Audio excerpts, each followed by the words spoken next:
Madame la présidente, mes chers collègues, monsieur le ministre, je profite d'être élu en cette assemblée pour manifester mon opposition à votre politique sans crainte d'être démis de mes fonctions. Cela, ou démuni, c'est un petit peu la même chose. Cela n'a malheureusement pas été le cas réservé à Éric Aéré. Cela n'a malheureusement pas été le sort, on va y arriver, réservé à Éric Aéré, la directeur zonal de la police judiciaire de Marseille, limogé ce vendredi. Connu chez nous pour son professionnalisme et son intégrité, vous avez coupé la tête d'un géant et cela ne vous a pas grandi. Et vous persistez puisque dans la presse, vous menacez de sanctions des policiers manifestants. Vous ne réformez pas, vous détruisez un monument avec des méthodes expéditives que des observateurs étrangers n'auraient pas tort de qualifier d'autoritaires et peu démocratiques. Mais revenons à ce projet de loi. Vous n'éradiquez pas les causes de l'insécurité, vous vous contentez d'en gérer les conséquences. On ne lit rien de la nouvelle stratégie en vue de rompre avec le délitement de l'autorité et l'augmentation de l'insécurité. Le contexte est pourtant très dégradé.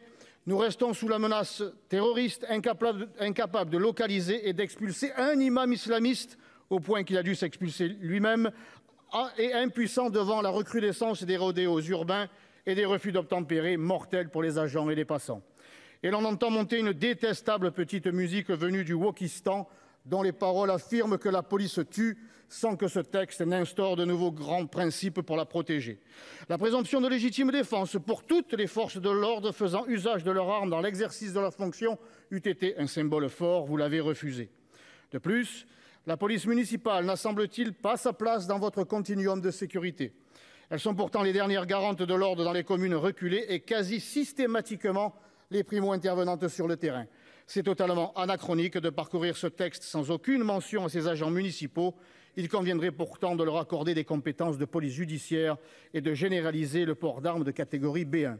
Enfin, vous avez évoqué en outre la surreprésentation des étrangers dans les statistiques de la police et de la justice, avec notamment 55% des délinquants interpellés à Marseille qui sont étrangers. Nous n'avons aucune traduction dans ce texte du commencement d'un début de solution pour y remédier.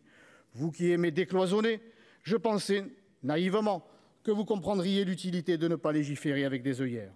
Ce n'est pas pour rien que le classement des villes les plus sûres du monde donne Marseille et Nice derrière Bagdad et Tripoli, qui représentent respectivement les villes d'Al-Qaïda et de Daesh. Après que l'insécurité aura gagné l'ensemble du territoire urbain, la répartition de l'immigration dans les campagnes voulue par Emmanuel Macron généralisera, à n'en pas douter, le grand ensauvagement. Un chercheur a évalué le coût financier de cette insécurité française à 69 milliards d'euros par an, un torrent de larmes et de sang dans un gouffre financier. Ce phénomène national menace les Français dans leur intégrité physique, dans leur prospérité, dans leur cohésion. Sachez, à l'avenir, monsieur le ministre, vous en souvenir et de ne plus vous tromper de cible en limogeant la racaille plutôt que ceux qui la combattent. Merci, monsieur Ravier.